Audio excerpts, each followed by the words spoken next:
Muy buenas tardes, les damos la bienvenida al cuarto coloquio interno de investigación que organiza la Dirección de Investigación y Posgrado de la Universidad Rosario Castellanos.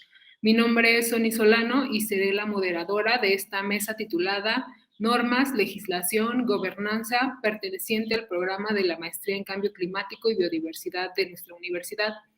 Esta mesa estará conformada por dos docentes comentaristas a los cuales tengo el honor de presentar.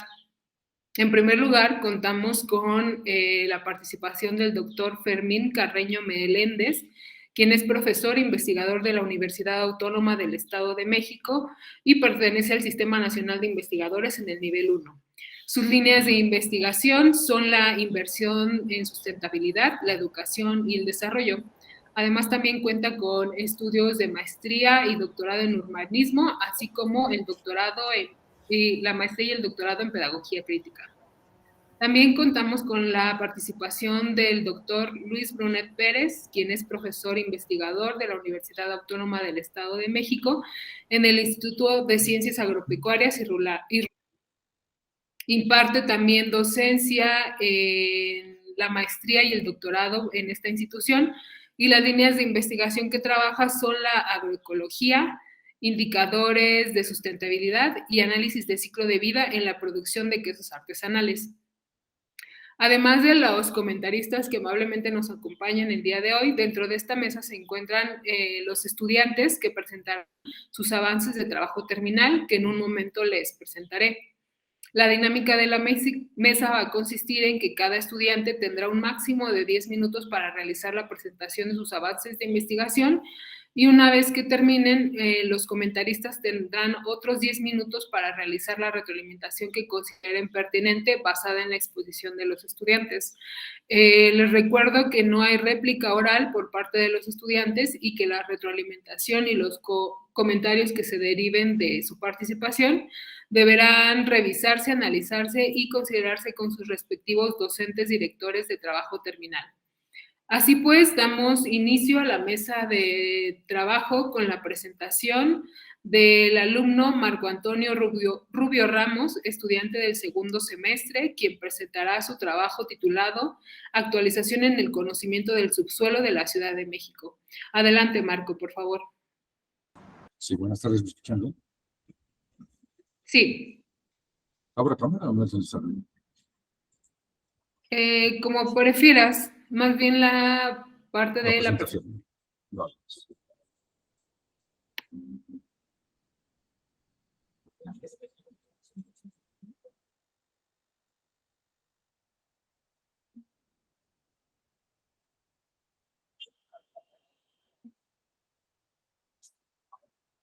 ¿Me pueden avisar cuando se vea, por favor? Ya se ve. Excelente, buenas tardes para todos.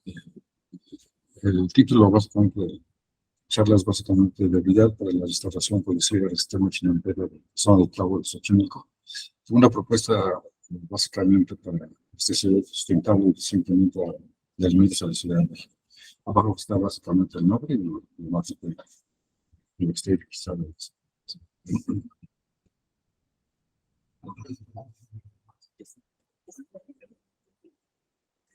¿Sí avanzan las diapositivas? No, todavía está en la portada y también el audio se oye un poco entrecortado. Ya avanzaron las diapositivas. Bueno. Creo que lo voy a dejar en este modo para que sea más eficiente. Solamente esta vez se ve bien.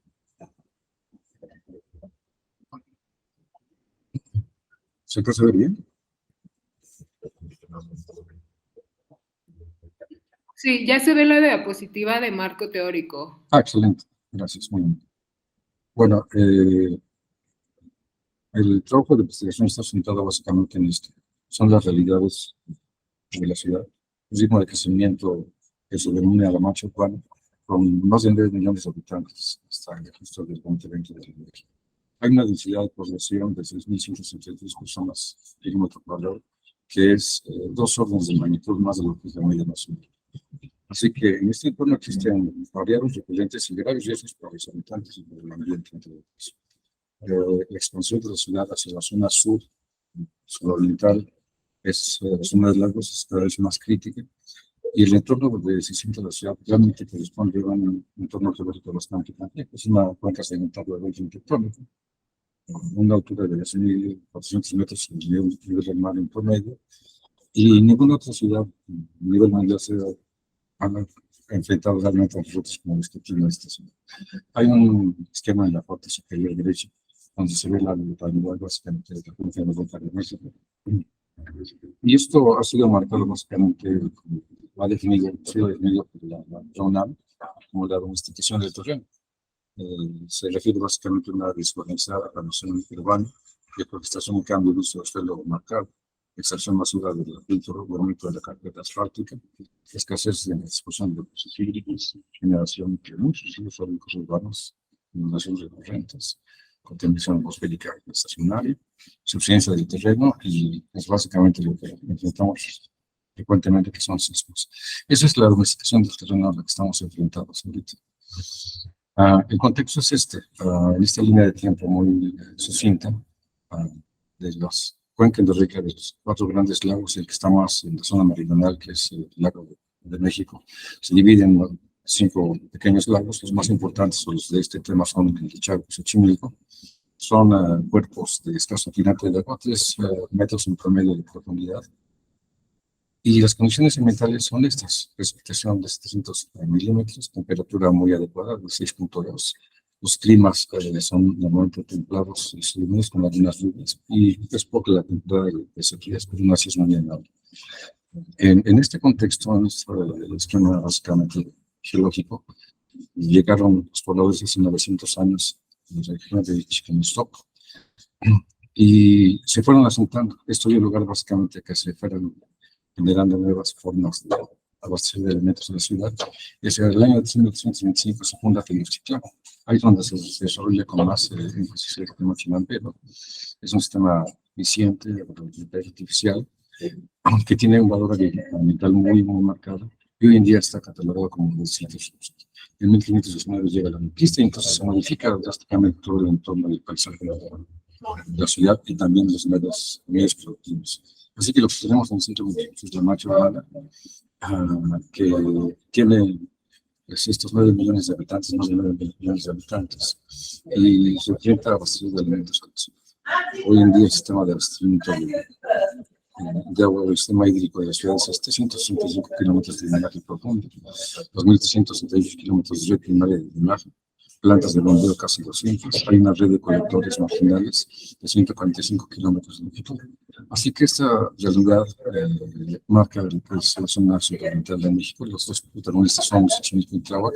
Tienen poblaciones muy similares, cerca de 400.000 habitantes. Los hogares densales son muy similares, 110.000 en promedio.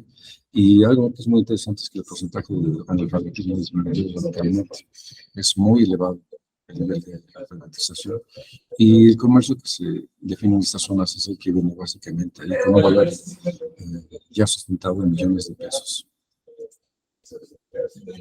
Así que el estado del arte del tema, básicamente de la autoinvestigación, es el sistema chinampero es un sistema muy eficiente, está adecuado a las condiciones del plano mexicano, se sustenta una realidad económica muy, muy marcada, y eso dio lugar a que fuera un plan de abastecimiento para alimentos a la población que vive básicamente hacia la zona central. Hay un valor que define la ONU y la FAO para esta zona, que es de 15.6 a 31.5 millones de dólares por año. Es realmente el valor de la economía verde de esta zona. No lo hemos hecho más eficiente porque no se ha logrado la forma adecuada de hacerlo. Esta imagen que ven del lado derecho es la arquitectura general de un sistema chinampero con los epanques y las zonas de contención, pero lo estamos enfrentando realmente a una situación muy, muy crítica, básicamente porque los requerimientos amigos que requiere básicamente la zona. La relación problema-pregunta para este asunto es, o la pregunta inicial es: ¿realmente hemos domesticado el terreno? Si extinguimos toda la riqueza que había en la zona, hay un déficit marcado en el balance hídrico, hay cada vez más graves problemas de contaminación atmosférica, hay subsidencia muy marcada, en particular después de los sismos del 17 quedó evidenciado, y el valor que originalmente sustentaba algunas categorías está cada vez disminuyendo. Sí, el porcentaje de pobladores originales que hablaban el náhuatl cada vez está siendo menor, y eso va a llevar a una disminución de la gente que se dedica a esto con mayor ánimo en todo caso. Tiene esa mezquita, marcó Fire en el 5, que existen 24 linajes y 114 generaciones de familias cuya economía es sustentada básicamente de extrema chilena, y se ha ido perdiendo cada vez más. Así que esto detonó 5 preguntas particulares. ¿Es sustentable la producción alimentaria en la zona urbana y rural de la Cuenca Rica de México? ¿Se puede asegurar una parte de la demanda para rastrear la población, para la población de la ciudad? ¿Es eficiente el actual método de cultivo o hay que modificarlo? ¿Es óptima el sistema básicamente de producción y de comercio?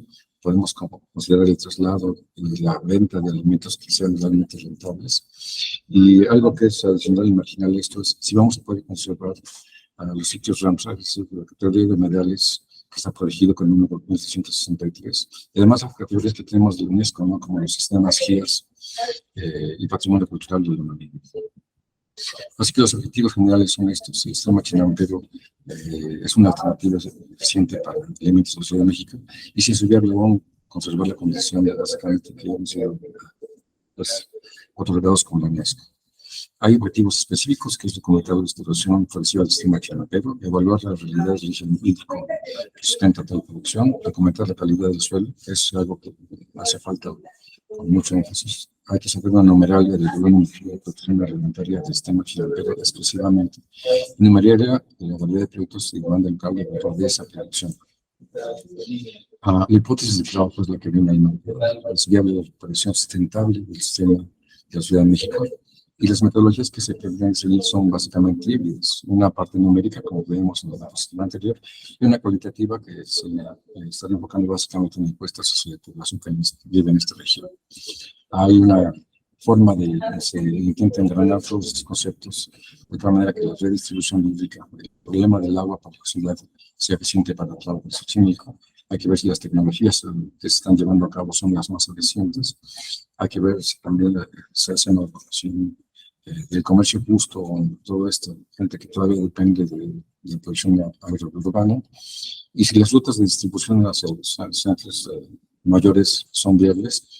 Así que hay que considerar también básicamente cuál es la huella que genera el trasladar este tipo de productos. Si todo es positivo, entonces tendremos una posibilidad de bienestar social. No. Esto se pretende básicamente como una serie de referencias. La integración del proyecto básicamente que estoy hablando involucró la búsqueda de muchas referencias bibliográficas, la implementación del marco teórico, definición de objetivos e indicadores, los actores básicamente fundamentales de esto, y se proponen metas a partir de la metodología de investigación que es decir.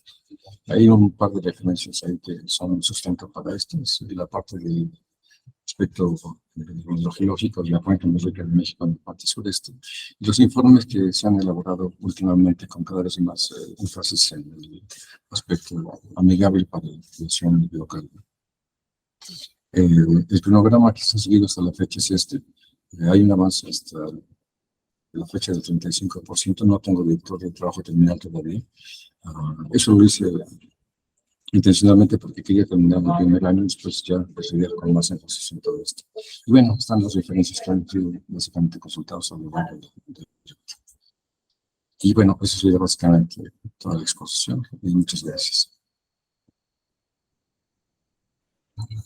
Muchas gracias, Marco, por tu presentación. Comenzamos con la ronda de retroalimentaciones. Por favor, doctor Fermín Carreño. Sí, gracias. Buena tarde a todos y a todos. Doctor Brunet, también le saludo.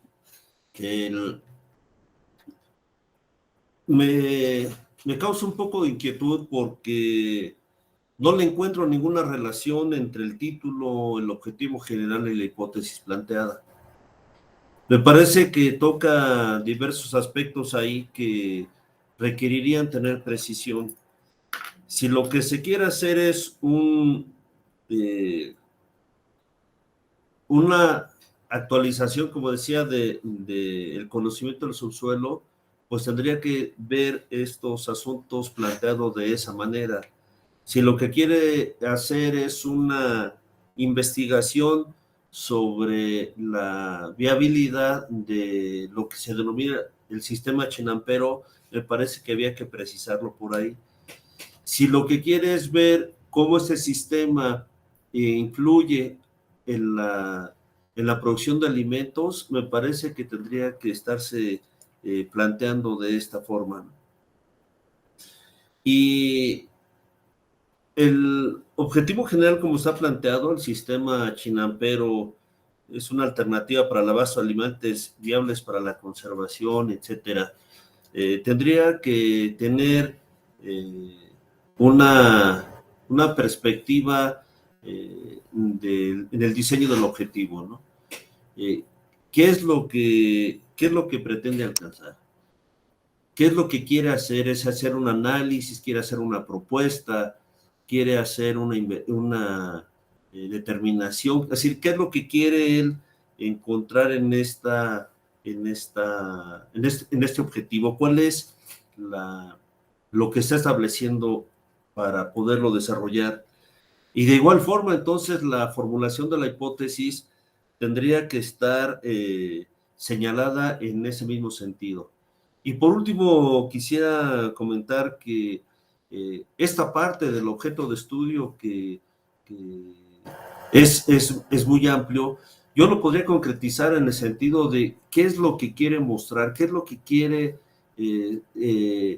exhibir, qué es lo que está oculto detrás de ese problema que él está viendo para que se pueda avanzar en eso. Creo, entonces, en conclusión, que tendría que hacer una revisión detenida entre su objeto de estudio, el problema, y los objetivos e hipótesis o supuestos que está planteando. Es lo que quiero comentar.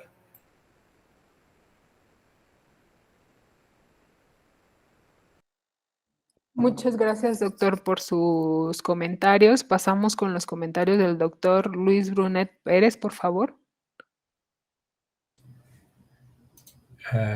Sí, buenas tardes.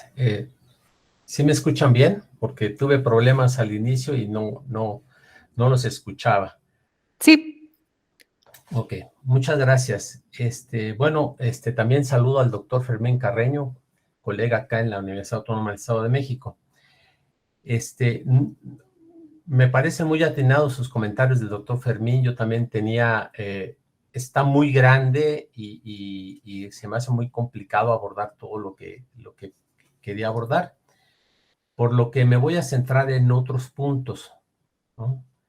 Si se está destacando el sistema Chinampero, pues hoy en día hay un programa muy fuerte alrededor del ajolote y no está tocado, ¿no? Y finalmente también es parte de ese agroecosistema y también pues le da toda esta viabilidad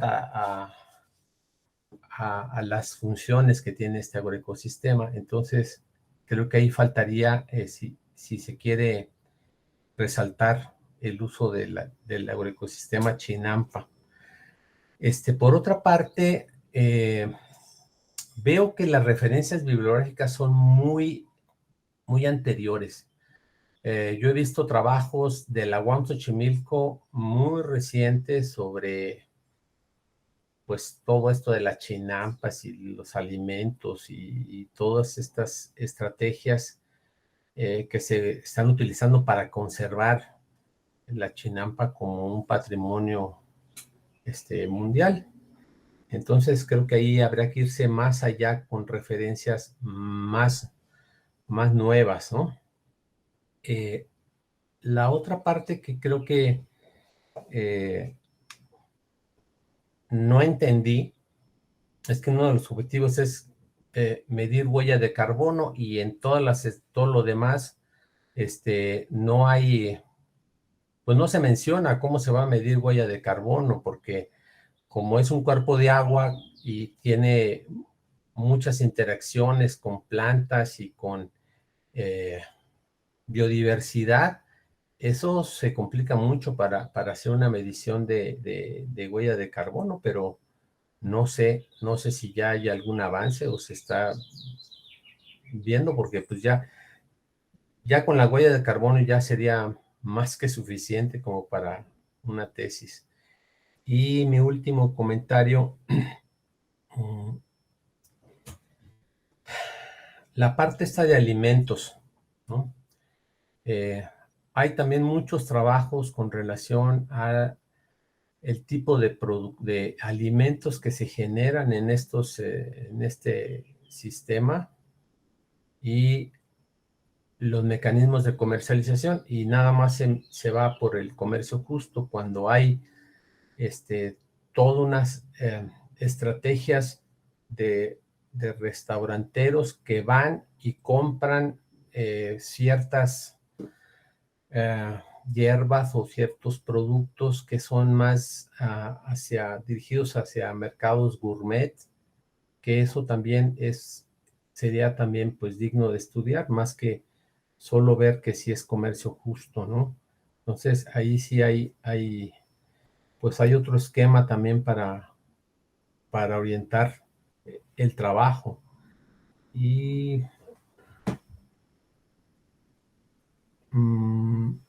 vamos, creo que otro gran problema que está puesto y que había que trabajarlo es los marcos legales, ¿no? Mucho se ha hablado de la expansión de la mancha urbana y que en la época neoliberal se permitieron muchas cosas y que ahora con el nuevo gobierno se han hecho cambios en uso de suelo y en nuevos marcos legales. Entonces, pues también ahí había que ir rescatar eso para fundamentar el que no se toque esta zona, ¿no? O toda esta zona lacustre para justificar más el trabajo. De mi parte sería todo, no sé, quedo pendiente. Gracias. Muchas gracias, doctor, por sus comentarios. A continuación, pasamos a la presentación del estudiante Juan Jorge Avilés Ortega, estudiante del segundo semestre, quien presentará su trabajo titulado Análisis de las estrategias implementadas por la Administración Pública para la conservación in situ del ajolote en Xochimilco, Ciudad de México. Adelante, Juan Jorge, por favor.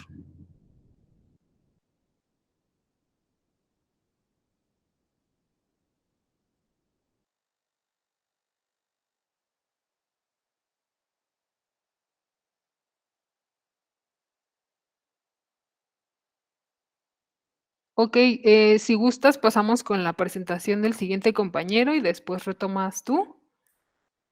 Si es así, continuaríamos con Tairi Trillanes Salas, estudiante de cuarto semestre, quien presentará el trabajo titulado Transformando la Ciudad de México a través de la Ley de Cambio Climático, construyendo mecanismos de gobernanza efectivos.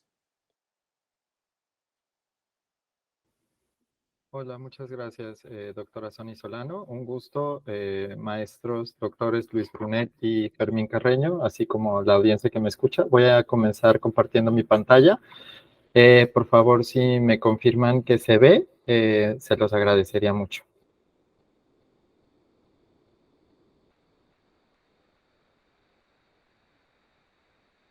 Listo, ya la compartí. ¿Me ven y me escuchan? Sí.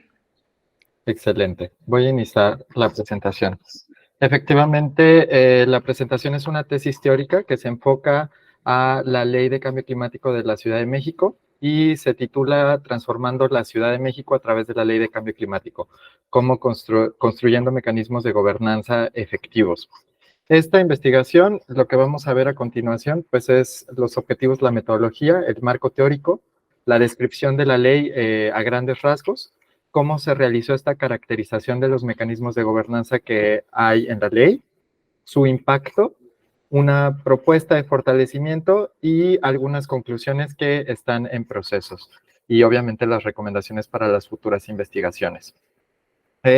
Justamente la tesis parte de un quotation que hace Margaret Mead acerca de que nunca se dude de un pequeño grupo de ciudadanos comprometidos que puede cambiar el mundo.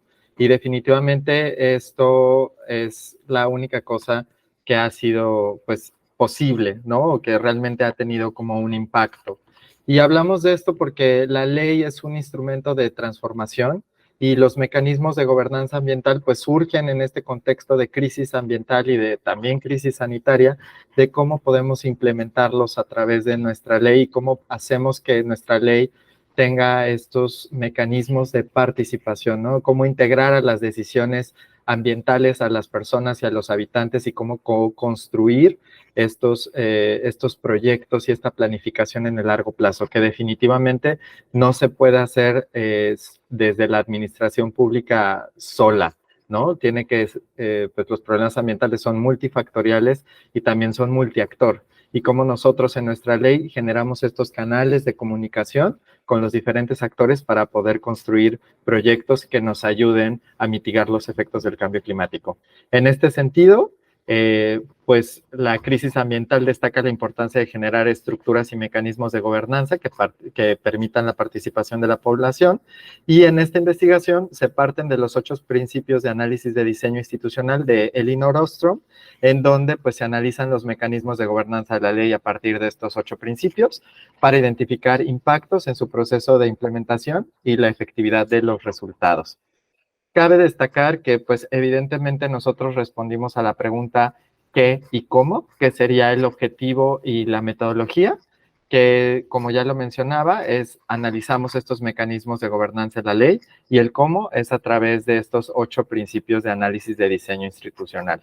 Lo que menciona Elinor Ostrom, pues parte de la tragedia de los comunes, que el medio ambiente o en muchas ocasiones el problema del cambio climático es un problema compartido, pero es tan compartido que nadie se quiere hacer responsable. Y en esto es como construimos mecanismos de gobernanza a través de instituciones de acción colectiva. Y ella en su tesis, pues lo que menciona es que al final del día, pues parte de un grupo o una comunidad, un grupo de ciudadanos que están comprometidos con el medio ambiente, y cómo se generan estas redes para poder hacer instituciones desde el punto de vista institucional, que es un grupo de personas que se conjunta con una misma idea de organizar un proyecto o de tener un impacto de cierta manera en general para de manera colectiva definir sobre un bien común.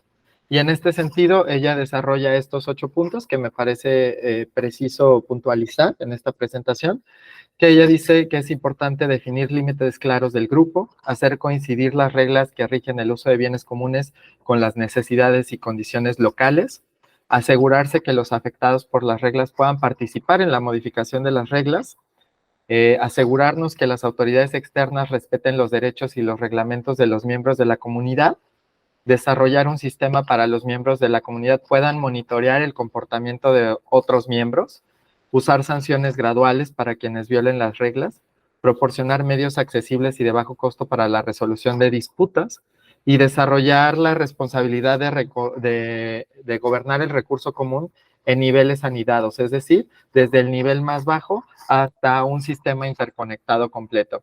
¿A qué nos lleva esta idea? Pues Elinor Ostrom no solamente lo planteó de manera teórica, que a nivel teórico le hizo ganar el Premio Nobel de Economía, sino también lo llevó al tema práctico, ¿no? Y justamente su tesis y el desarrollo de su tesis parte de un ejercicio práctico en donde analiza diferentes comunidades e identifica estos 8 puntos de éxito institucional para la acción colectiva. En este sentido, nosotros nos regresamos a un ámbito local en la Ley de Cambio Climático y tenemos un antes y después. Y me gustaría hablarles un poco de que en 2011 se publica por primera vez a través de la Asamblea Legislativa la Ley de Cambio Climático de la Ciudad de México, que pues obviamente deviene ya de un montón de normativa que ya existe en México, ¿no? Apoyando todo este tema de cambio climático, pero se ve reflejado en la Ciudad de México hasta el 2011. Esta ley se publica el 16 de junio y pues sienta las bases para la implementación de la política pública de cambio climático a nivel local. No es hasta el 2021, es decir, hace 2 años, que se publica, se hace una nueva publicación, se deroga la ley de 2011 y se publica una nueva ley de cambio climático que adopta conceptos como resiliencia y como adaptación, y se integra una propuesta fortalecida que contempla los diversos mecanismos institucionales para la implementación de una gobernanza activa en la Ciudad de México.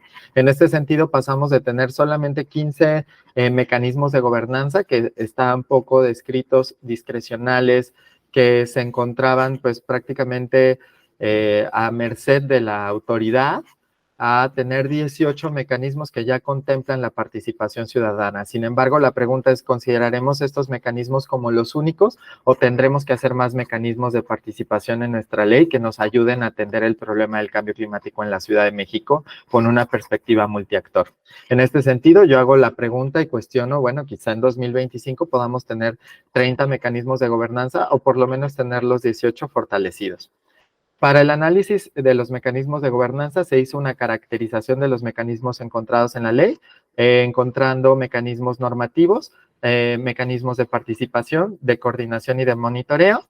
En el caso de los mecanismos normativos, pues está el Programa de Acción Climática de la Ciudad de México, las consultas y las encuestas. En el caso de la participación, tenemos mecanismos como la participación en mercados de carbono, estrategias locales, y la incorporación de diálogos multiactor.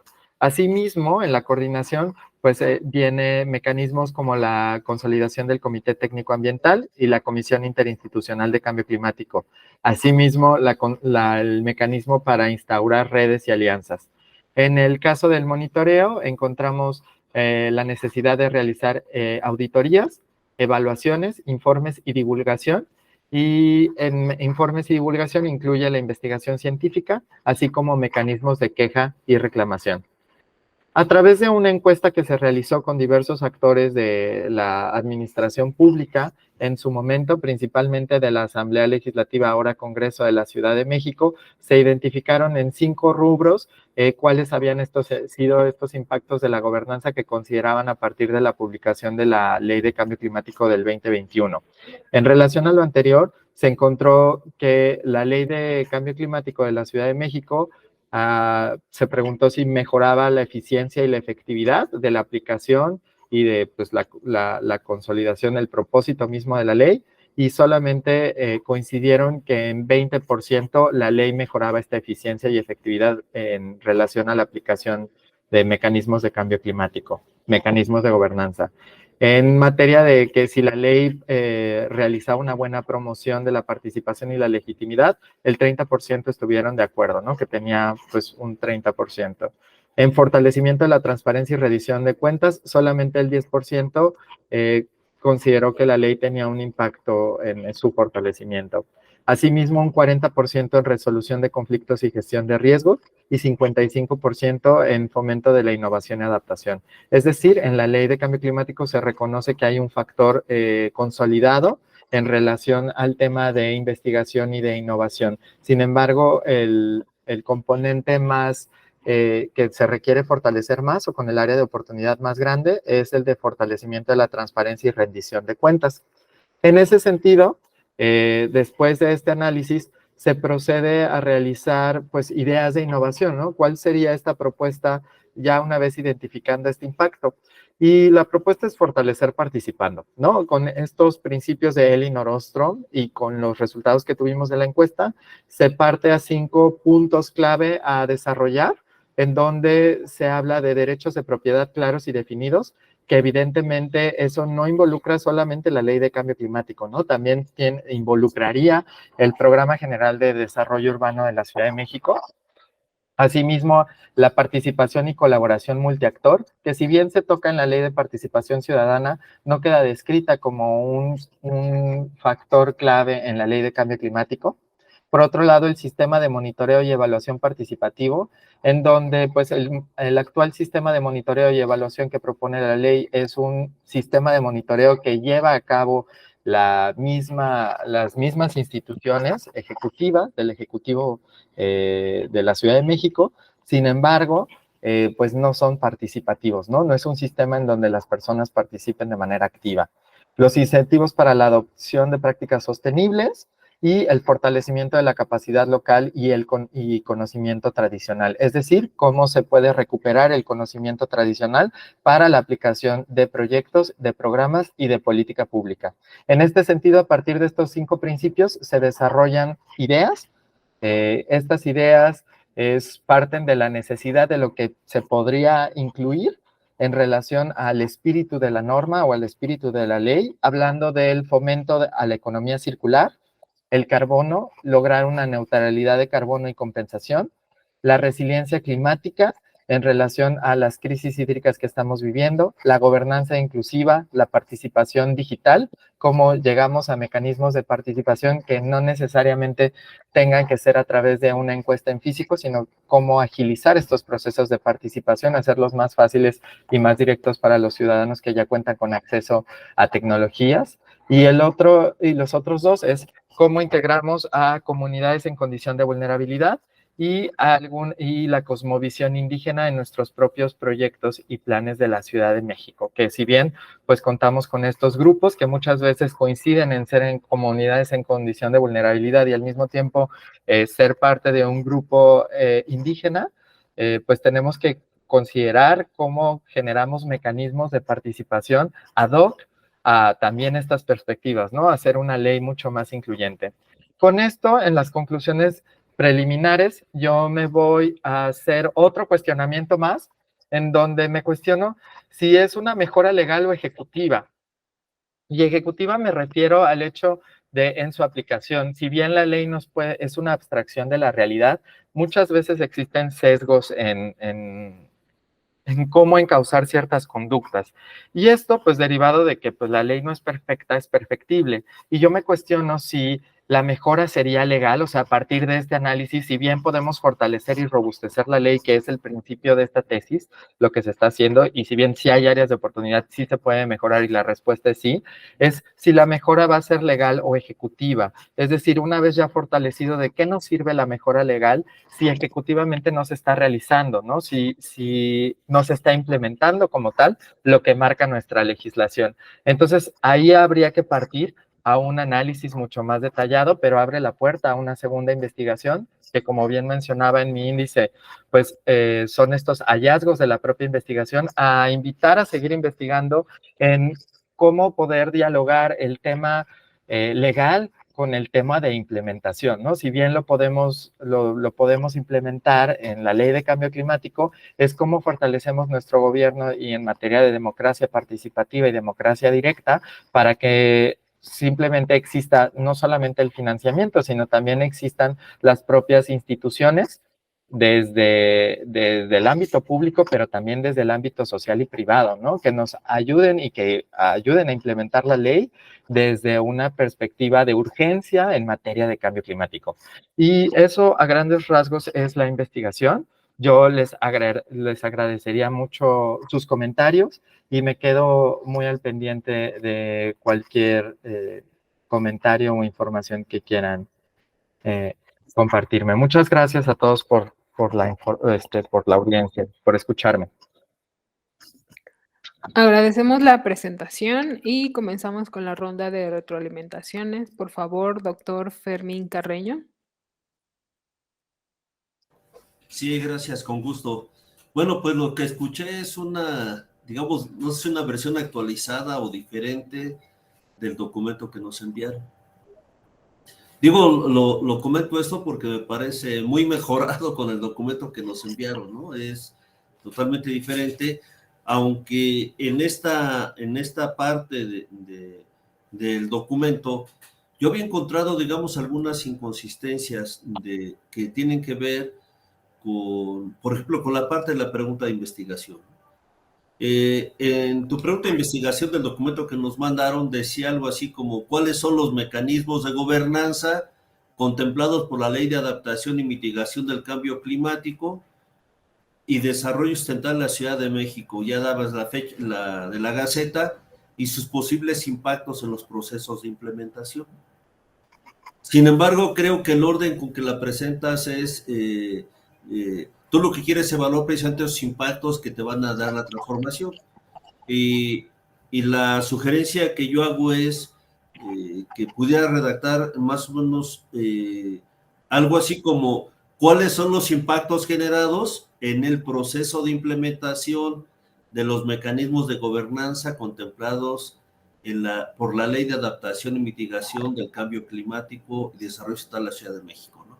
Porque lo que tú estás buscando es saber, pues, cuáles son esos impactos generados, ¿no? En un proceso de implementación, no la parte contraria. Bien. Acorde con esto, el objetivo general planteado en ese momento dice analizar los mecanismos de gobernanza, ¿no? Que tendría la relación que va con tu pregunta de investigación.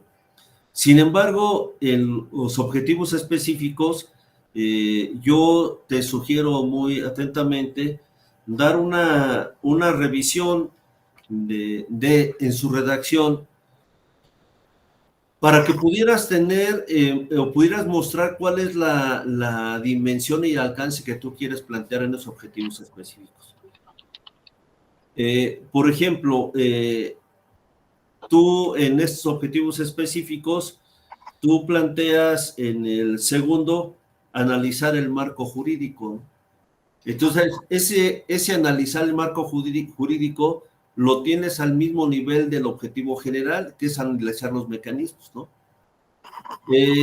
Por esta perspectiva, digamos, de trabajo, sugiero que le puedan echar una revisada a la taxonomía de los objetivos de Bloom, ¿no?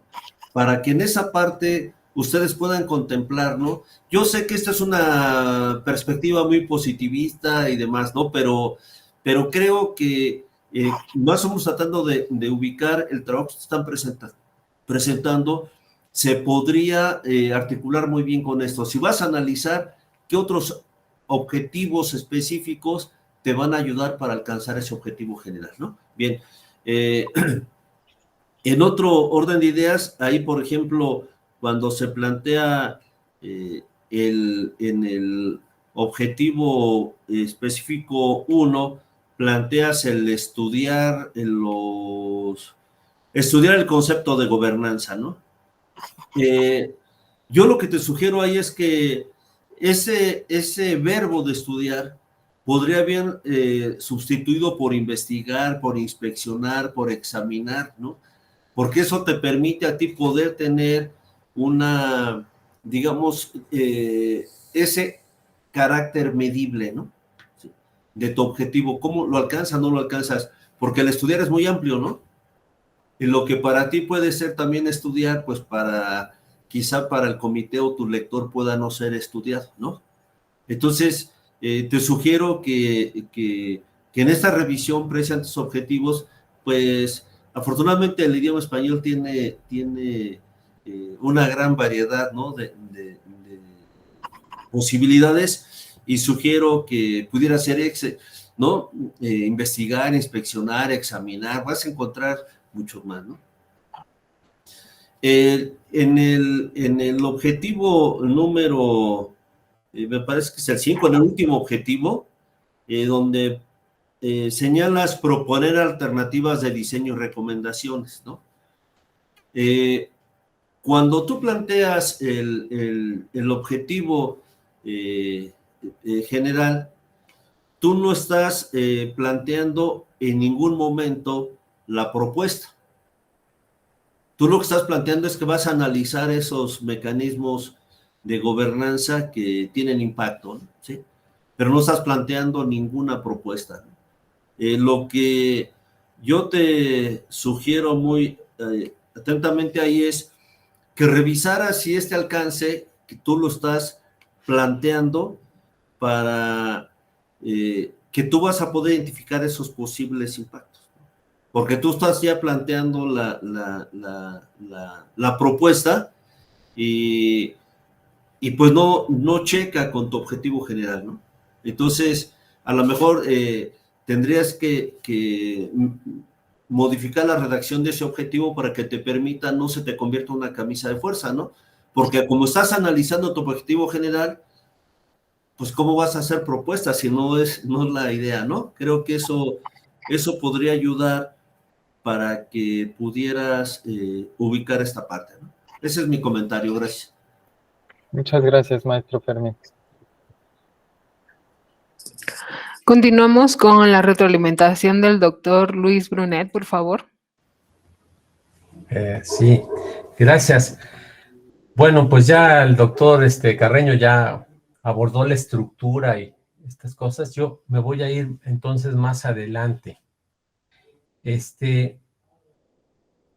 Fíjate, bueno, para hacer un trabajo doctoral, qué bueno que manejas todo esto del análisis del diseño institucional y se ve que lo tienes muy trabajado. Pero obviamente, cuando uno toma una metodología de otros autores y la pones en práctica en condiciones de otro tipo de país, de otras condiciones sociales y demás. Perdón, es maestría. Sí, hay que buscarle un aporte a esa metodología, ¿no? O sea, ¿dónde qué más le puedes añadir?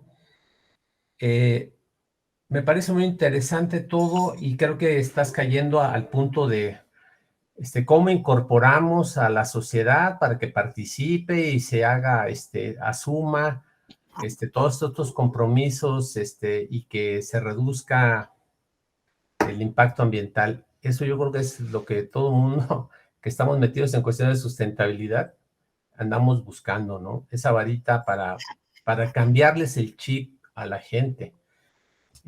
Tú lo estás manejando desde la gobernanza, está bien, adelante, son mecanismos. Me queda también ahí un punto donde no incluyes las propuestas de la sociedad civil. Hay una que se llama Azoteas Verdes, que ha tenido mucho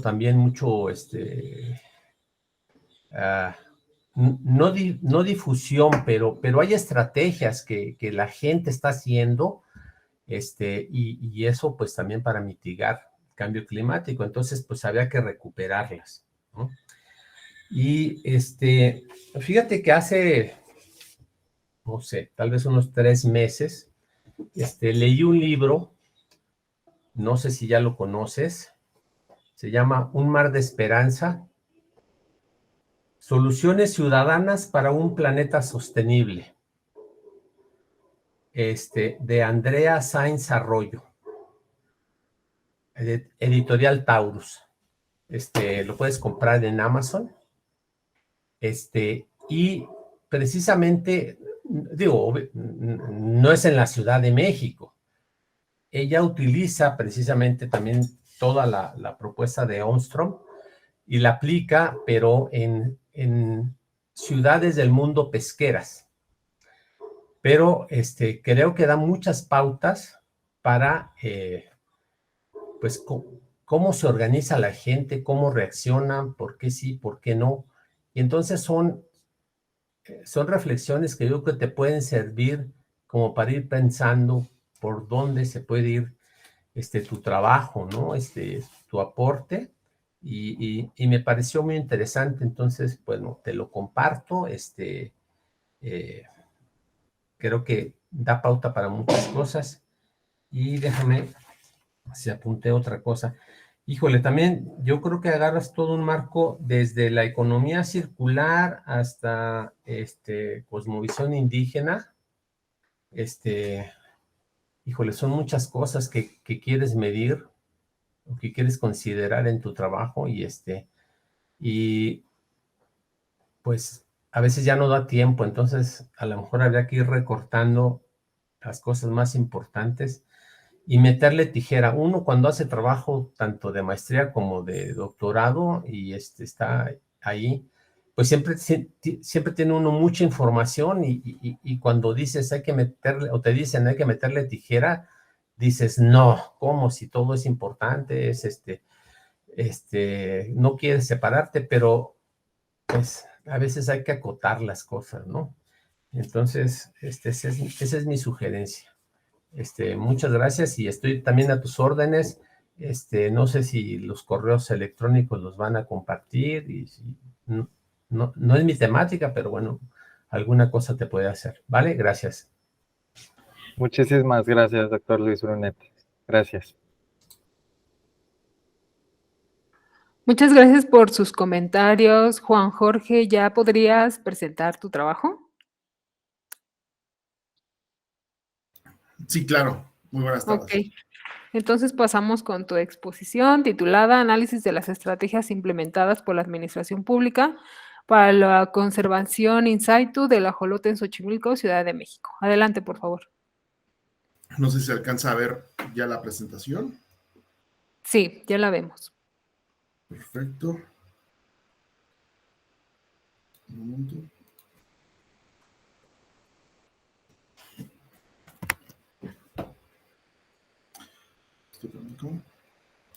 Excelente. Muy bien.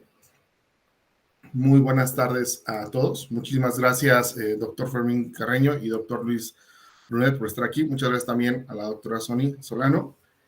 Yo les voy a hablar acerca, en efecto, de el análisis de las estrategias implementadas por la Administración Pública para la conservación in situ del ajolote amistado mexicano en la Ciudad de México, aquí en Xochimilco. Dentro del marco teórico y de los antecedentes que tenemos justamente sobre el ajolote, sabemos que a nivel nacional las poblaciones de anfibios han tenido una gran reducción, sobre todo, y hemos tenido la pérdida de diversas especies. Hay que recordar que los anfibios son indicadores de los ecosistemas, son de los grupos más sensibles a los cambios que pueden estar en el exterior en comparación con otros vertebrados, desde temperatura, humedad, exposición, y sobre todo en los últimos años, estos diversos factores, entre ellos por supuesto está también el cambio climático, la introducción de especies exóticas, el cambio de uso de suelo, y sobre todo la gran emergencia de crisis en los anfibios que es provocada justamente por hongos que están afectando justamente las poblaciones y que lamentablemente han diezmado en nuestro país y en otras partes del mundo. Con base en esta información, es importante destacar que, como ustedes saben, hoy en día el ajolote, el amistóma mexicano, una de las especies emblemáticas y sombrías en nuestro país, desafortunadamente su población in situ, es decir, dentro del ambiente del territorio que debería de estar, lamentablemente ha disminuido dramáticamente. De hecho, el último censo, la última publicación, y esto una publicación justamente en la revista de la Academia Mexicana de Ciencias del 2013, cabe destacar que es el último censo, destaca que no se encontraron animales, solamente se encontraron una puesta y observaciones de burbujas en las superficies. De ahí en fuera, los demás datos que se han brindado o alguna otra información no está publicado en una revista indexada, científica, solamente son algunas especulaciones, algunas observaciones. Y en los últimos años, por ejemplo, una de las estrategias que ha más destacado en la conservación in situ, pero esto es por parte de la academia, por parte de la universidad, es el Departamento de Restauración Ecológica del Instituto de Biología de la UNAM, que encabeza el doctor Luis Zambrano. En este caso, se están estableciendo un programa justamente de chinampas artificiales que buscan ser refugios naturales para el ajolote. Aún así han existido otro tipo de estrategias de la administración pública, en este caso a nivel de las alcaldías.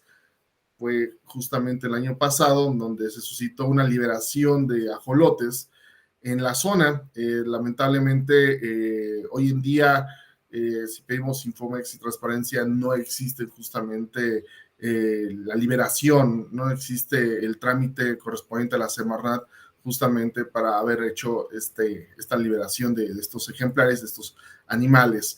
Desafortunadamente no podemos estar liberando los ajolotes, los amistóma mexicano, sin tener un análisis específico. Sobre todo hay que cuidar mucho el tema genético y lamentablemente las acciones que se han llevado a cabo, hoy en este momento no tenemos forma de medir realmente si han tenido un impacto o no. Para todo esto, justamente dentro de la pregunta de investigación, Nos enfocamos sobre si estas estrategias implementadas en las últimas décadas por la administración pública han conservado o han incrementado la población in situ del ajolote amistóbano mexicano. Dentro de la pregunta de investigación estamos contemplando tanto estrategias directas como estrategias indirectas. Y nuestra hipótesis pues, va enfocada a que las estrategias implementadas hoy en día por la administración pública no han sido funcionales y están afectando incluso la conservación in situ del ajolote amistóbano mexicano, disminuyendo su población, haciendo referencia al último caso, la última estrategia in situ. El objetivo general justamente de este trabajo, para nosotros poder tener un parámetro de evaluación y saber si realmente si está funcionando o no está funcionando, es realizar un muestreo y censo de la población actual in situ del ajolote amistóbano mexicano en el sistema lacustre, en la zona de ejidos de Xochimilco y San Gregorio de Acapulco, que es prácticamente un área natural protegida aquí en la Ciudad de México, y es donde en las últimas décadas se ha tenido registros publicados sobre la presencia de este ejemplar en vida silvestre.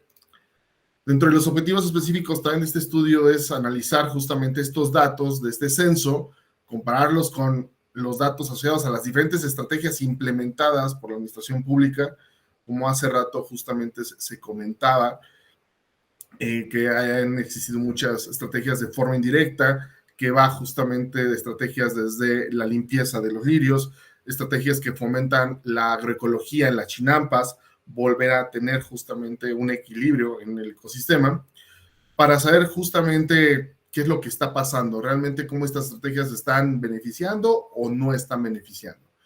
Describir los principales riesgos que se enfrenta la población in situ del ajolote amistóbano mexicano, a pesar de que se tienen algunos de ellos bien identificados, que es como el cambio climático, la triquidermicosis, el tema de la contaminación del sistema lacustre por el drenaje, el uso de los agroquímicos, la introducción de las especies exóticas como la carpa y la tilapia, así como la pesca ilegal, el cual pues, ha bajado justamente ya gracias a la existencia de las unidades de manejo para aprovechamiento de la y conservación de la vida silvestre, las UMAS y las PIMS. Y sobre todo también generar una propuesta integral en la administración pública para la conservación in situ del ajolote.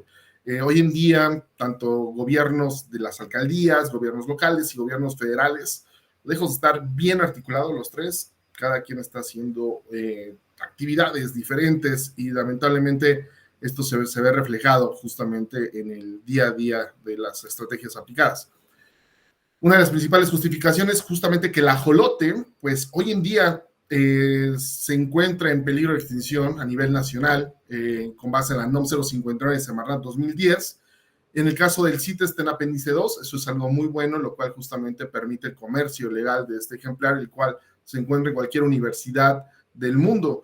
Y hay que recordar que el ajolote es una especie de importancia biomédica, único vertebrado que tiene la capacidad anatómica de regeneración total y funcional de tejido hepático, renal, muscular, óseo, e inclusive hasta de miembros, de cauda, cosa que ningún otro vertebrado lo tiene justamente ese nivel, y también hasta cardíaco. Biológicamente es una especie altamente sombrilla e indicadora de la salud del ecosistema. Por supuesto, hoy en día ha sido un boom el tema social, cultural y económico. Hay que recordar que el ajolote está y ha estado desde los mexicas, es el nombre correcto que le debemos dar a los aztecas. Se ha reconocido como una deidad, el gemelo de Quetzalcóatl.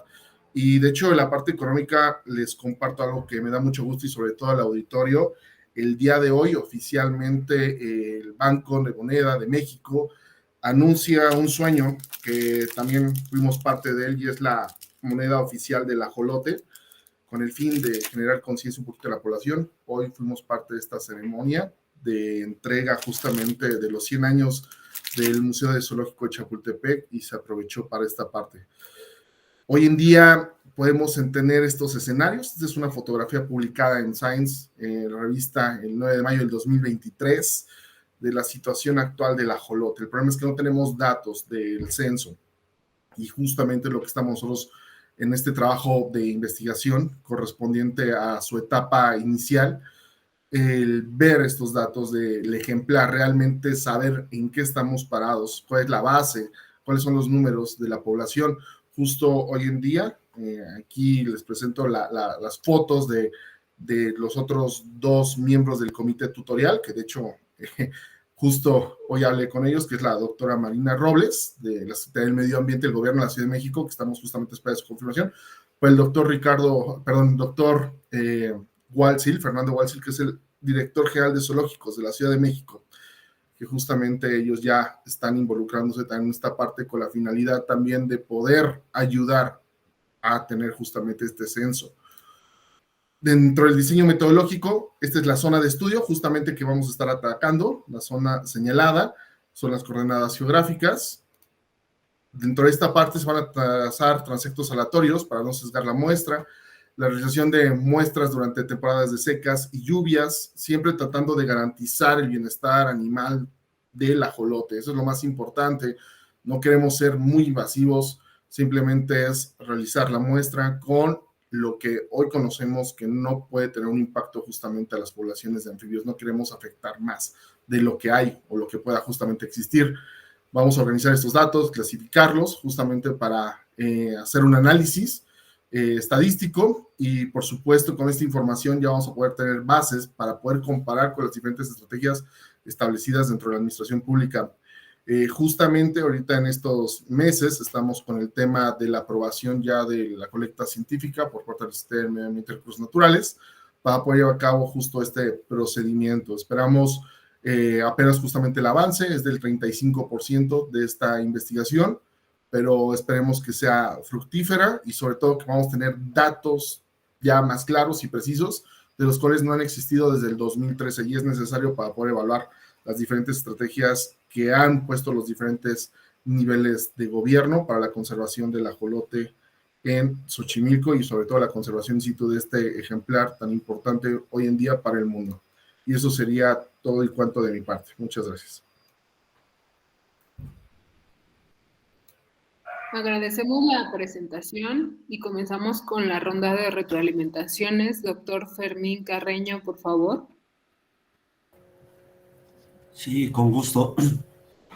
Bueno, pues es evidente que tienes experiencia en esta parte de la investigación del ajolote.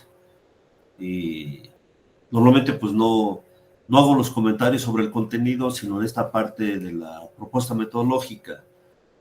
El planteamiento de tu trabajo, el título dice Análisis de las estrategias implementadas. Cuando va uno hacia el objetivo general, recuerdan que en estas tesis el diseño tiene que haber una coherencia entre el título, el objetivo, la pregunta de investigación, la hipótesis, ¿no? Que es más o menos, digamos, el primer acercamiento que debe existir ahí, ¿no? Y en este planteamiento que tú tienes, si es el análisis de las estrategias, tu objetivo general no es realizar un muestreo. Okay. Tu objetivo general tiene que ver pues, con las estrategias que se implementaron. Que sí lo puedes tocar en alguno de los objetivos específicos, ¿no? El realizar un muestreo donde tú vas a pasar esta parte de la metodología, etcétera, ¿no? Pero en este primer momento no es un objetivo general el realizar un muestreo de acuerdo con el título que tienes y con la pregunta de investigación, ¿no? Muchas gracias, doctor. ¿Perdón? No, gracias, doctor. Sí, Si en este mismo objetivo, pues dice realizar un muestreo y censo de la población actual in situ del ajolote, ya das el lugar. La pregunta es, ¿para qué vas a realizar un muestreo y un censo, no? Recuerden que todo objetivo siempre tiene un para qué, ¿no? Tiene qué vamos a hacer y para qué lo vamos a hacer. Esa es parte, digamos, de redacción para que tu trabajo, lo que tú has estado encontrando, pues tenga esa consistencia, esa robustez, ¿no? De estas categorías teóricas y empíricas que tú estás mostrando. En el objetivo, por ejemplo, específico, entonces sí ya viene un análisis de los datos obtenidos, ¿no? Eso, pues lo tienes que presentar así, en lugar de plantearlo ahí en el objetivo general, y que tú supones en esta parte de la hipótesis, ¿no? Tú supones que las estrategias implementadas por la administración pública no son funcionales, ¿no? Pero si me sigues aquí en este asunto, entre tus objetivos específicos, no hay nada que te lleve al análisis de las estrategias, ¿no? Sino te estás yendo a la parte de la conservación, a la parte de la reproducción, etcétera, pero no de las estrategias. ¿Cuáles son las estrategias que se han impulsado, no? Pues tú comentabas por el principio a lo mejor ¿qué decías? Chinampas artificiales, no sé cómo le llamabas a este asunto, ¿no? Bueno, entonces eso es parte de una estrategia, ¿no? Pero en tu objetivo no las tienes identificadas, para que entonces te permitiera, si tú lo quieres articular con una propuesta, es el mismo comentario que le hacía al compañero anterior, ¿no? Pues ustedes en el objetivo no lo están considerando como una propuesta, ¿no? Y no lo están planteando así, pues entonces hay que diseñarlo en esa parte de los objetivos, pues para poderlo casar, porque al final o sea, no todas las tesis de maestría tienen que llegar a una propuesta, no todas las tesis teóricas tienen que llegar a una propuesta, no todas las tesis empíricas tienen que llevar a esto, no tiene que haber un balance ahí, porque lo que se trata de mostrar es precisamente la profundidad y el dominio, tanto teórico como empírico, que tiene un estudiante de maestría. Bien, entonces, yo te sugiero que lo revises para que puedas articular, si tú tienes pensado esa propuesta, pues necesitas identificar entonces cuáles son las estrategias que se implementaron, cómo funcionaron o no funcionaron, cuál es la debilidad que tienen y qué requiere aportar, o quizá lo que tú quieras o lo que tú encuentres es que pues, hay que cambiar todo porque no ha estado funcionando, ¿no? Pero digo, eso es parte del resultado que tienes en tu investigación, y entonces pues ya lo que estás encontrando en los datos, tú lo tienes, digamos, muy robustamente encontrado en esta parte, ¿no? Ese es mi comentario. Muchas gracias, doctor Fermín. Gracias. Gracias. Continuamos con la retroalimentación del doctor Luis Brunet, por favor. Gracias. Ese es lo malo de seguir después del doctor Fermín Carreño, que ya se lleva todas las preguntas, ¿no? Pero qué bueno, qué bueno, qué bueno. Yo solo me voy a concentrar en tu hipótesis, fíjate. Ok, tú dices que no, pero en tus comentarios tocaste así lateralmente y dijiste que los 3 niveles de gobierno estaban haciendo 3 cosas diferentes. Entonces, pues realmente ahí es donde tendrías que poner el énfasis, porque si lo tienes, digamos, no documentado, pues precisamente sería si es que nos vamos por esto de de los marcos legales y demás, ¿no? Pero si te vas a ir por la parte biológica, bueno, sería otra cosa, pero si es esta, yo creo que el documentar que cada nivel, los 3 niveles están haciendo cosas diferentes, vamos, ya tienes para decir, oigan, pues necesitan integrarse en un fin común, que es el ajolote, y entonces, bueno, trabajarlo, ¿no?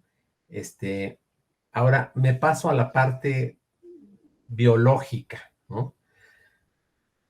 Sí, se ve que tienes mucha experiencia ya trabajando tiempo con el ajolote. Yo conozco un grupo que está ahí en la Metropolitana Xochimilco, que también ellos están haciendo muchos trabajos ahí sobre la parte esta de que cómo se reconstruye, cómo los tejidos y cosas así, que creo que es un hit, porque a nivel mundial están haciendo cultivos para ver cómo hace sus células este animalito, ¿no? Entonces, ahí hay mucho material, ¿no? Ahora, si es por la parte biológica, pues tú te centras en que quieres hacer un censo, ¿no? Y digo, bueno, ¿a poco nada más aquí Juan Jorge va a ser el único que va a andar ahí en Chinampas y va a andar pescando y va a andar haciendo? Entiendo que va a ser un muestreo, pero la zona es muy grande, entonces pues sí, tendrán que pensar en un equipo, y no sé si tú trabajas en un área y tienes gente de apoyo y demás, entonces pues eso a mí me quedó así la duda en el cómo le vas a hacer. Y retomo un comentario del doctor Fermín, ¿no? Sí, las tesis siempre dejan preguntas abiertas, y creo que es lo mejor que una tesis diga, llegué hasta aquí, pero falta hacer esto, esto, esto y esto, porque es la manera en que dejas líneas para otros trabajos de investigación. Entonces, ahí es donde también se puede decir, bueno, pues yo no voy a llegar hasta allá, pero pues falta meterle esto y esto, para que las otras personas no hagan lo mismo que tú, sino que partan de lo que tú ya aportaste, y luego pues de ahí para adelante, ¿no? Entonces, supongo que esa sería un buen aporte, y no querer en la tesis de maestría, pues acabarse todo, ¿no? Y tener resuelto todo, y yo espero que sí puedas salvar al ajolote y todo lo que implica, ¿no? Muchas gracias. Muchas gracias, doctor, por sus comentarios y es un honor tenerlos aquí. Muchas gracias, igual tener a la doctora. Gracias por sus comentarios. A continuación, el alumno José Luis Herrera Jiménez, estudiante del cuarto semestre, presentará su trabajo titulado Análisis de la incidencia y efectividad del marco legal, Programa General de Ordenamiento Ecológico del Distrito Federal, relacionado con la captura de carbono en los años 2000-2020 en la conservación de los ecosistemas del Parque Nacional del Desierto de los Leones. Adelante, José Luis, por favor.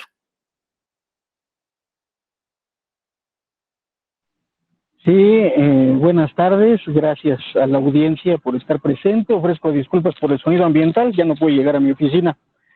El objeto de estudio de esta investigación es el árbol de Oyamel. El árbol de Oyamel, que así que tiene como nombre científico Albis religiosa. Este nombre se lo pusieron a finales del siglo XVIII. Unos colaboradores de Alejandro von Humboldt. ¿Por qué religiosa? Porque los súbditos originarios de la corona española lo utilizaban para sus ceremonias. Entiéndase, pues, ceremonias así parecidas a los voladores de Papantla, o a las ceremonias que todavía se pueden observar en las ceremonias patronales en algunos lugares de Tlaxcala. En este caso, este árbol se utilizaba ya sea en el cráter del volcán Xico o del Xitle. En este caso, pues en el paraje de Tres Cruces, acá por el desierto acá por el paraje de Tres Cruces, ubicado en el Parque Nacional Desierto de los Leones. Las características de este Oyamel es que llega a medir 30 metros de altura, y llega a tener hasta 2 metros de circunferencia su tronco. Desde que el ser humano se estableció en el Valle de México, pues había comentado que el Oyamel había servido para las ceremonias religiosas, como materiales de construcción, como dispositivo para guardar la memoria cultural, es decir, para hacer libros. Pero resulta que después, por estas fechas, el bosque de Oyamel, el Oyamel sirve como un instrumento para otorgar servicios ecosistémicos, concretamente en la captura de carbono. Resulta que para la Agenda 2030 se han establecido mercados internacionales de carbono. ¿Qué es estos mercados internacionales? Bueno, pues que países desarrollados en este caso la Agencia Europea del Medio Ambiente y el Servicio Forestal de Estados Unidos, así como el Organismo de las Naciones Unidas para la Mitigación del Cambio Climático, otorgan recursos económicos a países en vías de desarrollo para la conservación de sus bosques. Les pagan cierta cantidad de dinero por toneladas de carbono atrapado. En este caso, en el desierto de los Leones, más concretamente en la comunidad de San Mateo Tlaltenango, que son los dueños del desierto de los Leones, invitaron a la agencia Europea de Cambio Climático para que pues observaran si eran candidatos a estos bonos de carbono.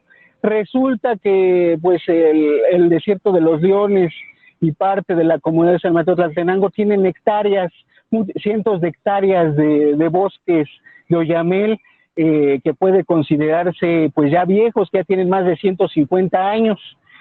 Y pues resulta que los integrantes de esta agencia europea les comentaron que debido a que estos árboles ya están viejos, pues capturan menos carbono, secuestran menos carbono que los jóvenes. Y pues de ahí aconteció pues esta inquietud para realizar este trabajo de investigación. Los antecedentes inmediatos de la legislación que han vigente en el Distrito Federal, hoy Ciudad de México, para que estos árboles viejos se hayan conservado, estas cientos de hectáreas de árboles viejos se hayan conservado, es la ley de veda forestal emitida en 1947, que prohíbe la tala en los linderos del Estado de México y del Distrito Federal en ese entonces, y del Programa General de Ordenamiento Ecológico para el Distrito Federal. Estas dos legislaciones han incidido de tal forma que pues ahora estos árboles, estas cientos de hectáreas de árboles viejos estén conservadas y estén otorgando servicios ecosistémicos a la Ciudad de México.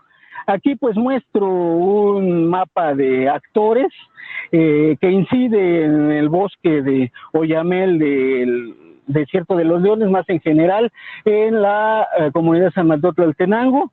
En rojo vemos el proceso de metropolización de la Ciudad de México, es decir, el avance de la mancha urbana en el suelo de conservación. El desierto de los Leones está en el poniente de la Ciudad de México. Ahí podemos ver cómo pues hay una gran presión también de los desarrolladores inmobiliarios para construir casas de alta gama en los alrededores del desierto y en el suelo de la comunidad de San Mateo Tlaltenango. ¿Cuál es mi objetivo general? Es incidir en la discusión académica en relación a la cuestión sobre la capacidad del secuestro de dióxido de carbono de árboles de oyamel viejos. Esto es, entiéndase, árboles viejos mayores de 150 años, en comparación con los árboles jóvenes, es decir, menores de 20 años. Para esta gradación de la edad, me estoy basando en un documento de Madrigal escrito en 1967, que es un manual técnico de la Secretaría de Agricultura. Se va a comentar, oye, pero pues ya deberías de tener literatura más actualizada, pero bueno, pues es que los árboles tienen otros niveles de tiempo que nosotros los humanos, ¿no? Que los fenómenos y hechos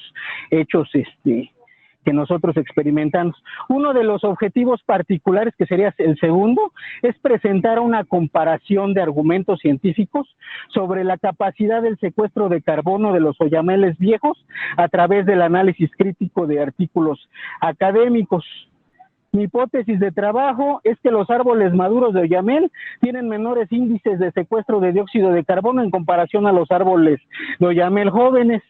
Mi pregunta de trabajo es de qué manera los árboles de Oyamel jóvenes tienen mayor capacidad de secuestrar carbono en comparación a los árboles de Oyamel viejos. Igual, sí, a 150 años, entiéndase, estos árboles viejos. Mi metodología es el análisis crítico de autores. Y bueno, es una metodología propuesta por un Garcés del año 2007, y este proceso va en la identificación y características del artículo, en este caso la historia del arte que estoy consultando, pues ya han sido más de 100 tesis de maestría de las distintas universidades que han escrito sobre el bosque de Oyamel. Bueno, la literatura contemplada, análisis de resultados, discusión e implicaciones. Uno de los resultados que he encontrado acerca de que los árboles de Oyamel viejos, es decir, mayores de 150 años, captan menos carbono, es este mapa que está propuesto por la PAOT, que es la Procuraduría Ambiental y de Ordenamiento Territorial, que podemos ver nosotros. El área de estudio está encerrada en rojo, y que en comparación a los manchones verdes, que son que las áreas de bosque de Oyamel que tienen mayor captura de carbono, empíricamente, como se les comentaba, cientos de hectáreas del bosque de Oyamel, del desierto de los Leones, que está representado en un óvalo rojo aquí en el mapa, está compuesto por árboles viejos, y podemos observar que el manchón verde que le corresponde es un poco más tenue. Y bueno, pues yo les agradezco la atención proporcionada.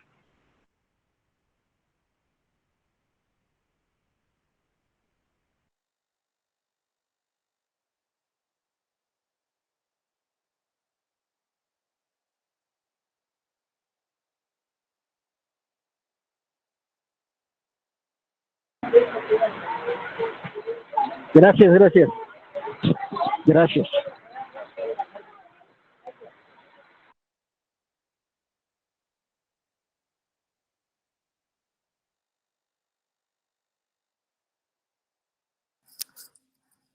José Luis, si ya concluiste con tu participación, ¿podríamos pasar a la ronda de retroalimentaciones? Sí, ya concluí, gracias. Es que se cortó un poquito al final. Entonces, comenzamos con los comentarios del doctor Fermín Carreño, por favor. Bien, nuevamente voy a hacer referencia a esto que le he contado a los colegas anteriormente, es en el sentido de esta vinculación entre título, objetivos, hipótesis, punto de investigación. El título, como lo tienes redactado, nos da la impresión de que son dos tesis. Una es el análisis de la incidencia y de la efectividad de ese marco legal, y el otro es la captura de carbono. Te sugiero muy respetuosamente que pues pudieras dar una revisada para tratar de ajustar esto con lo que tú has estado planteando en este momento, ¿no? Y que pudieras, si lo que quieres es evaluar esta captura de carbono, pues se le entres directamente con esta parte de la captura de carbono. Entonces, esto que ya investigaste de tu estado del arte y los avances que has tenido con respecto de la revisión teórica, pues te puede ayudar más a posicionar esto. Si lo que quieres analizar precisamente esta parte, esta incidencia, como tú le llamas, del marco legal, o sea, que la incidencia no es otra cosa que la influencia que ha tenido el marco legal para esta conservación. Entonces, me parece que habría que ajustar en la redacción digamos que hacer una nueva propuesta de sintaxis de este título para que pueda quedar reflejado lo que tú vas a plantear. Esta explicación que nos dabas ahora en tu presentación tiene que ver, digamos, con esa combinación de lo que sería la parte normativa, ¿no? La parte legal, con esta posibilidad de la captura de carbono. Y que creo que hay bastantes trabajos para incluso estimar la dimensión o la cantidad de carbono que cada uno de los árboles va generando y en conjunto en el desierto de Lorena se pudiera generar, ¿no? Entonces, lo que sugiero es entonces revisar esta parte de la sintaxis, ¿no?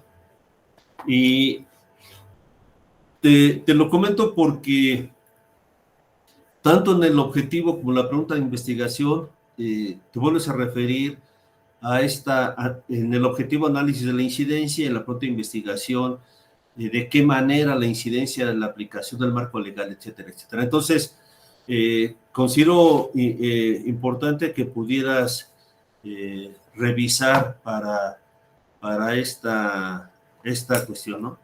Y que pudieras entonces encontrar esta relación y que quedara establecido con mayor, digamos, precisión.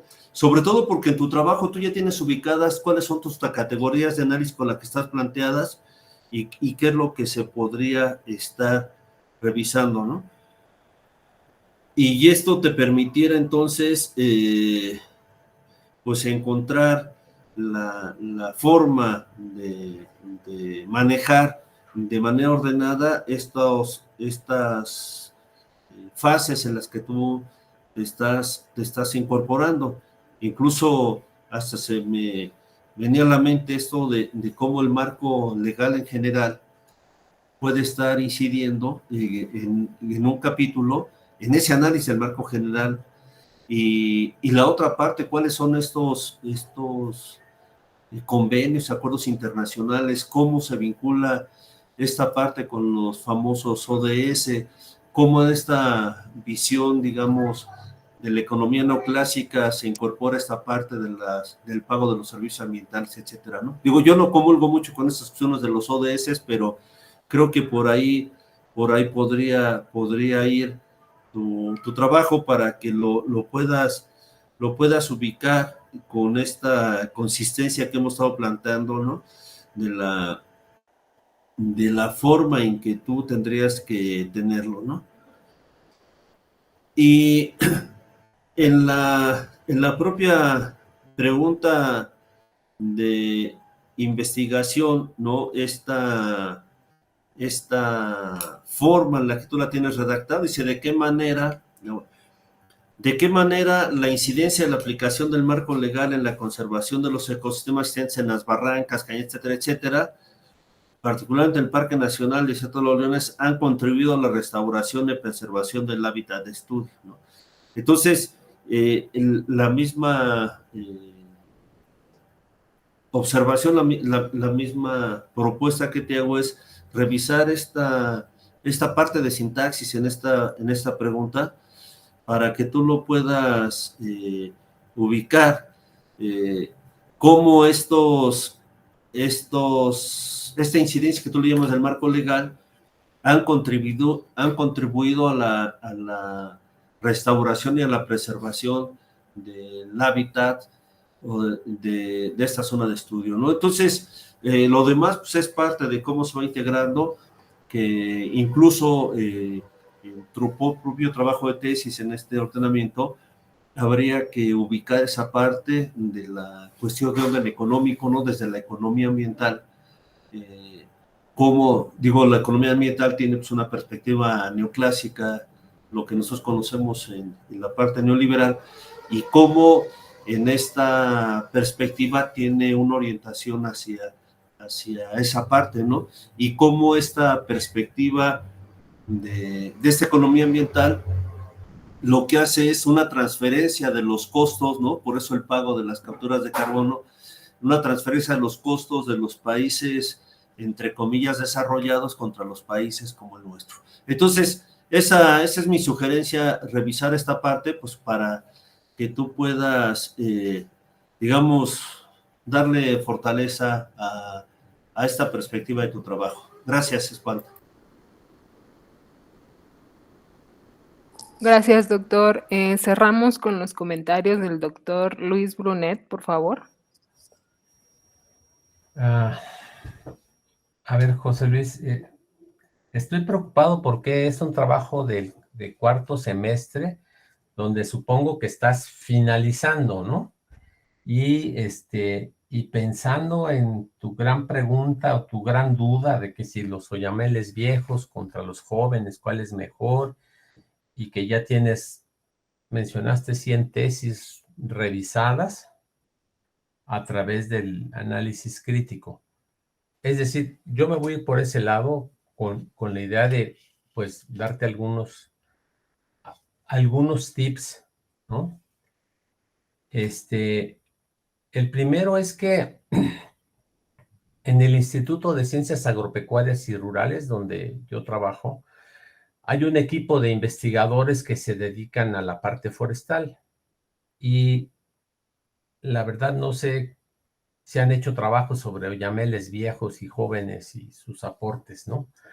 Pero si tienes inquietud, yo te puedo abrir ahí la puerta para que hables con el grupo de investigadores y si es que tienen algo o no tienen, pues ya verlos. Pero bueno, ellos trabajan la parte forestal. Y la otra, si es que vas a seguir con tu análisis crítico, buscando cuál aporta más, te voy a hacer una sugerencia que yo llevo a cabo, ¿no? Hay un gestor de referencias que se llama Mendeley, que lo puedes bajar y aparte de organizar ahí tu bibliografía, hay una área donde te pregunta cuáles son tus intereses de investigación y pues los pones en español y en inglés y cada semana te va surtiendo de todo lo que hay alrededor de ese tema. Me refiero porque eso te daría una visión más amplia. No sé si las tesis que tienes revisadas son solo mexicanas, pero bueno, pudieras ver en otras partes del mundo trabajos que estén haciendo alrededor o que ya hicieron sobre los oyameles viejos y los oyameles jóvenes y sus aportes, ¿no? Eso es con la idea de que pues culmines en tiempo y forma y como también decía el doctor Fermín, ¿no? O sea, o si te vas a ir por todo el marco legal y todos estos bonos de carbono y demás, pues también buscar una salida rápida porque el tiempo apremia. Es todo de mi parte, muchas gracias y quedo a tus órdenes por si es necesario. Voy a poner mi correo por si aquí en el chat, por si quieres localizar.